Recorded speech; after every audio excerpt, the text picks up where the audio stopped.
Hello, VC. Good morning.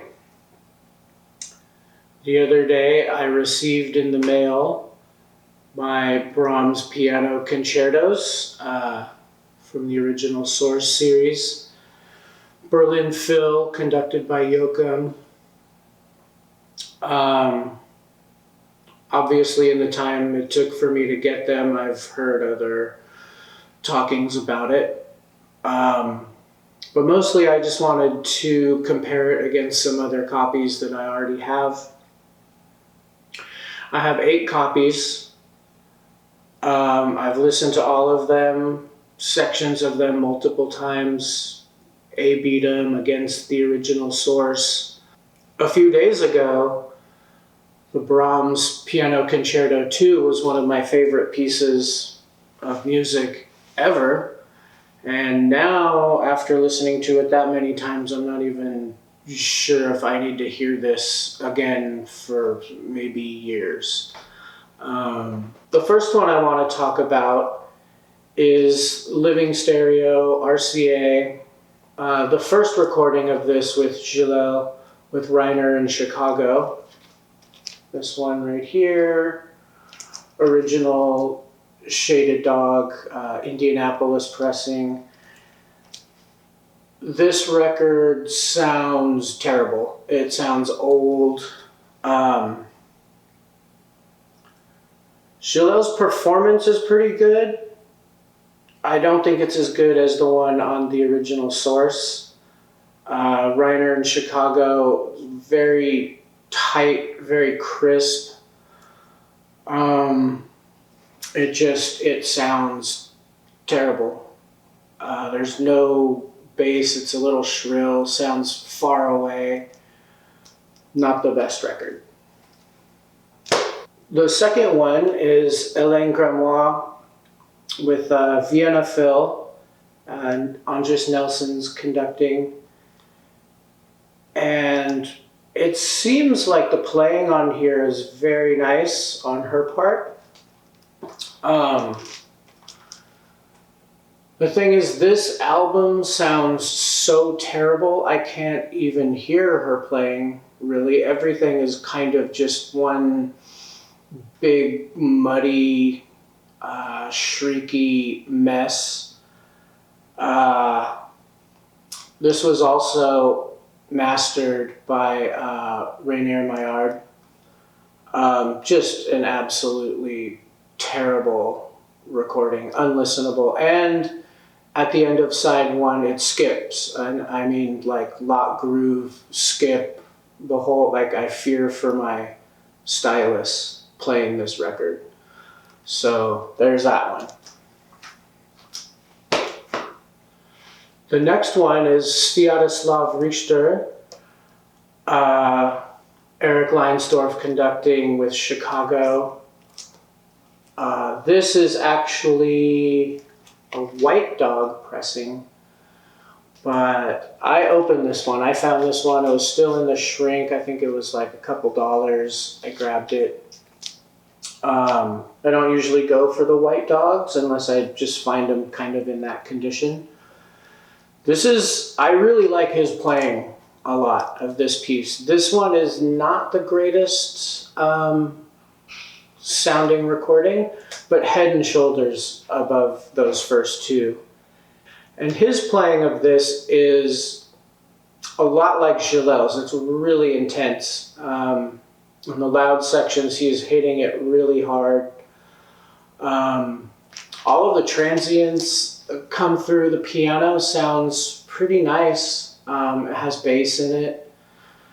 It's just not the greatest overall recording, but as far as just a nice, flat, balanced, well-played version of the second, this is a nice copy.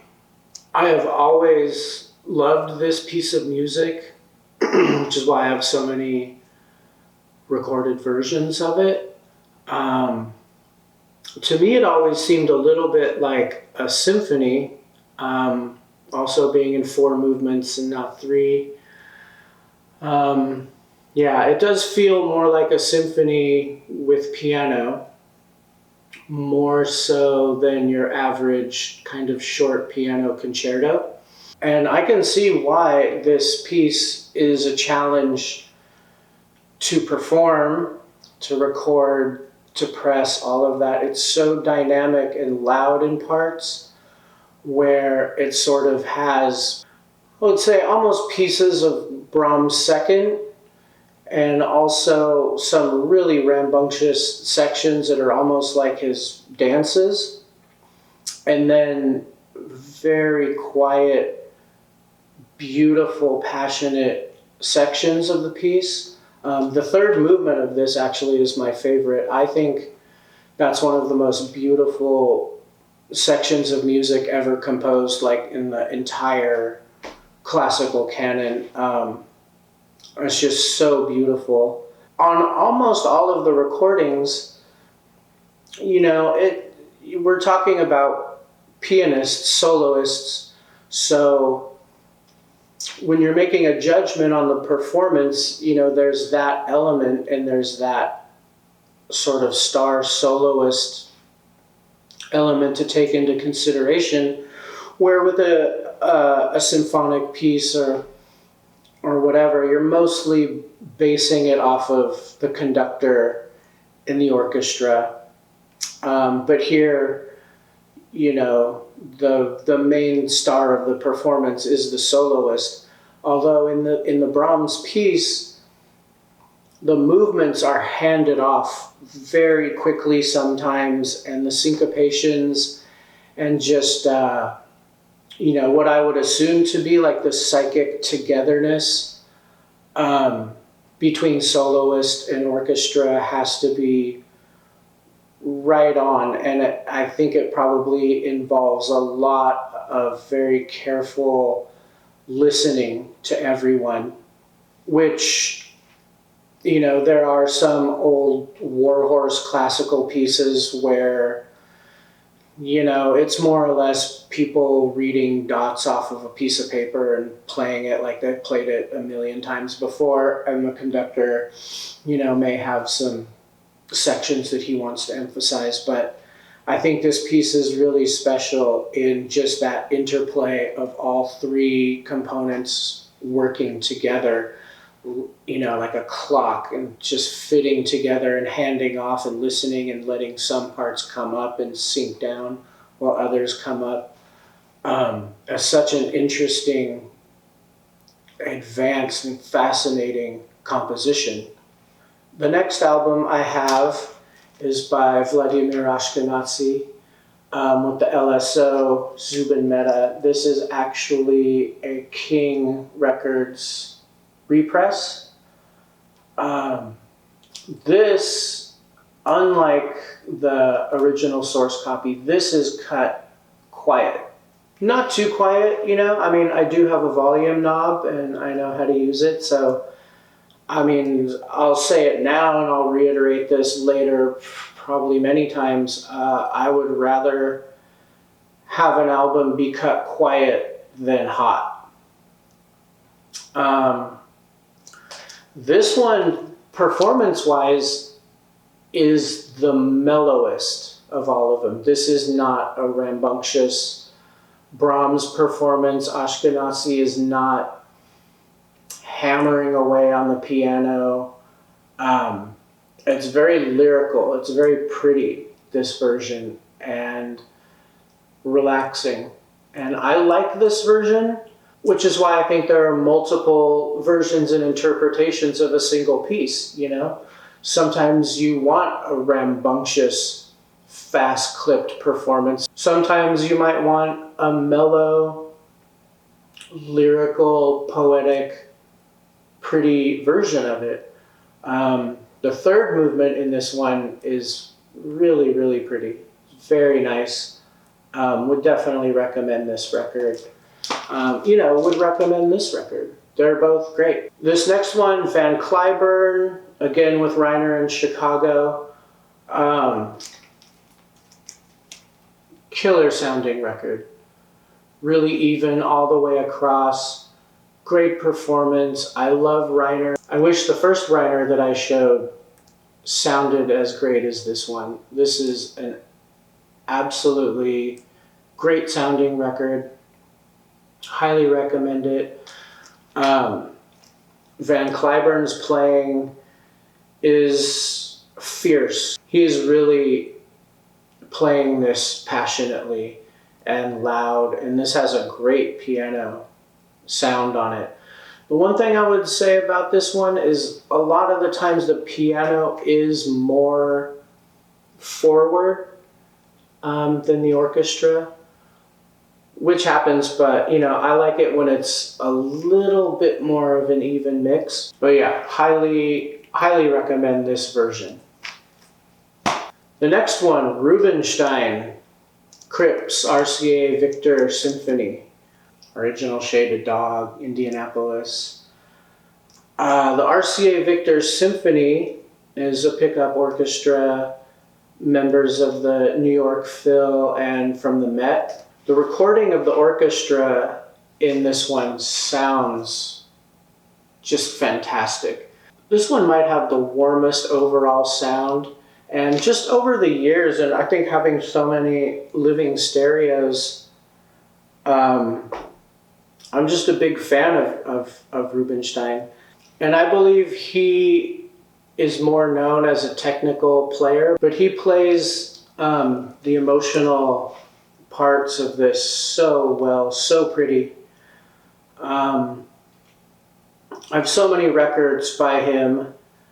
I just think I've listened to so many. It's almost like Schulte, I have so many albums by Schulte. It's like I just understand his conducting style, and I love it. And I feel the same way about his piano playing.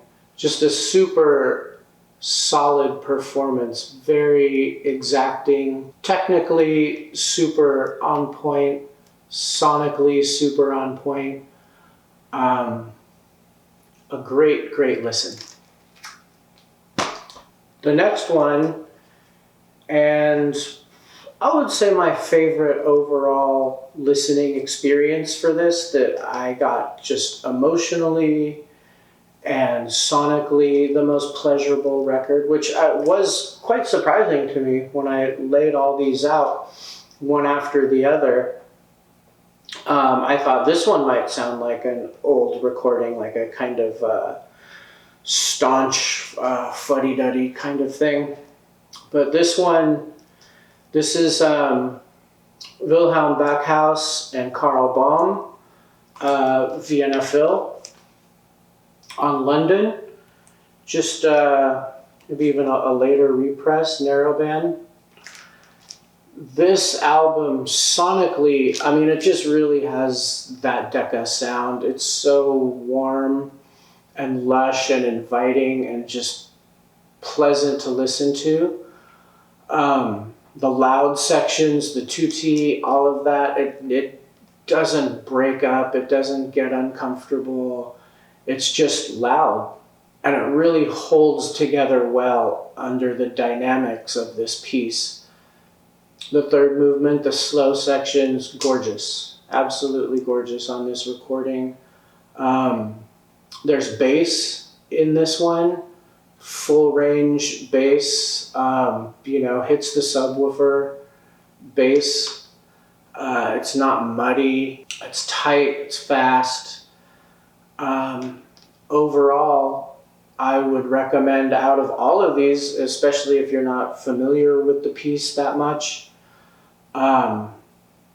this one is so great. And I think also Baum, not being known as sort of a fussy conductor, probably is just letting Vienna Phil play. It sounds like that. There's a joy in it and an openness and a looseness. It doesn't seem constricted in any way. Highly recommend this record. And you could probably pick this up for $3-5. It's out there, it's everywhere, and it's cheap. And this is just a perfectly mint condition record, maybe never been played. The spindle hole has no marks, nothing. perfect album, beautiful listen. And now the new remix, remaster, Gilels, Jochum, Berlin. I have heard this before, and I do know the history of this recording, how renowned it is. This performance is an interpretation of Brahms at just its fiercest. Gilels, he's just hammering the hell out of the piano sometimes. Almost past my personal comfort level. I think a lot of it might also have to do with this just being an atrocious version of this, but some of that piano playing is so sharp and the impact is so hard and it's so loud. Kind of gave me a headache to listen to this, quite honestly. In those other 7 versions, there is nothing in there that comes even remotely close to how loud this record is and how abrasive it is. And I will just say this because some people have already asked me about this. 27 minutes on one side, to me, is just unacceptable. Like, I have no understanding of why anyone in their right mind would think that that's a good idea or why you would do that. I'm sure that this sonically lacks because of that and because of the volume. So you probably know, but if you don't know, the louder you cut a record, the deeper you have to go into it. And the deeper you go, because it's conical, the wider the groove gets and the more space it takes up on a side. Personally, I think what they should have done is just made the second concerto one double album. Put one movement on each side. You could even cut it at 45. I think it probably would have sounded a whole lot better. Like I have this record. This is an original Blue Monday 12-inch single. And I mean, this song is like 8 minutes long and takes up a whole side of the album. And this album will like literally shake your whole house if you turn it up. It's such a beautiful pressing, and it's just so crystal clear and loud and bassy and full. And that could have been done with this, you know?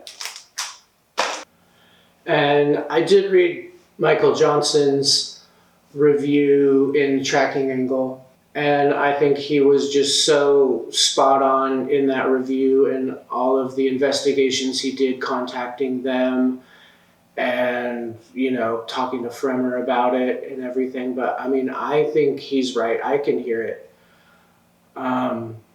It does distort. It does clip, for sure. And I think even more important than those couple spots where it does distort, for me, is that a bulk of the first side of this album is like a millimeter away from clipping. And it just doesn't make for a comfortable listen. It's not pleasurable. Just trying to listen to it deeply and then wondering if it's going to break up in the loud passages. And I think that's something that you shouldn't have to worry about when you're listening to a record. And, you know, it is cut so close to the center label. I mean, I have 2,500 records. I don't have one that gets that close or it's cut as badly as this one. You know, I have Misfits and Crass albums from the 80s that are cut better than this. And unfortunately, you know, if you just isolate the third movement, It sounds beautiful. The playing is so exquisite and beautiful. And it's just unfortunate that the rest of the album doesn't match up with the sound of the third movement. And as far as this record goes, I will do a listen and a quick comparison of the first concerto, and we'll see how that stacks up. I have a lot of versions of the first concerto too, and some really, really killer versions. And then, I think I'm probably done with this. I probably won't order any more. I mean, I don't need them. I have plenty of recordings. I was excited when they first announced it, thinking that some of those kind of questionable sounding recordings from DG would get remixed and remastered and sound great. And it just kind of didn't work out that way for me personally. And they were saying this is the tone poet of classical music, and it's not. It's far from the quality of the tone poets and what they did for those Blue Note recordings. And maybe in retrospect they should have just gotten Joe Harley and Kevin Gray to cut them. Probably would have turned out a whole lot better. And I don't want to get into bashing anyone personally or anything. It's not what I'm about. I'm just reviewing them against other copies that I have and kind of giving my 2 cents on it. But if you're thinking about buying these, that's just my opinion. Have fun with them. But as I'm saying, it's like, this is a better version. This is a better version, and these can be had easily and readily for $10, $15 at the most. As I was saying in the last video, I have been shopping. I've hit all of the classical spots that I love in Los Angeles, and also a little bit down in San Diego and in Orange County. And I have great stacks of albums sitting right over there. And I'm still going through them. I want to make sure to give them all a good listen, clean them all up. One of my pet peeves in record reviews, is people who get albums, they say, oh, look at these great vinyl finds, and then they hold up a record and they haven't listened to it, but yet they're talking about it. And what does that matter? It's like, you're just showing me what you bought, really. So I want to make sure that I go through all of them and give everything a really good listen. But, it's probably close to 100 albums coming out of 10 stores. But I've gone through the first couple batches and I'm going to start filming those. So that'll probably be what you see next. And there's just amazing pieces in there. So I will stop rambling and I will see you guys soon. Bye-bye.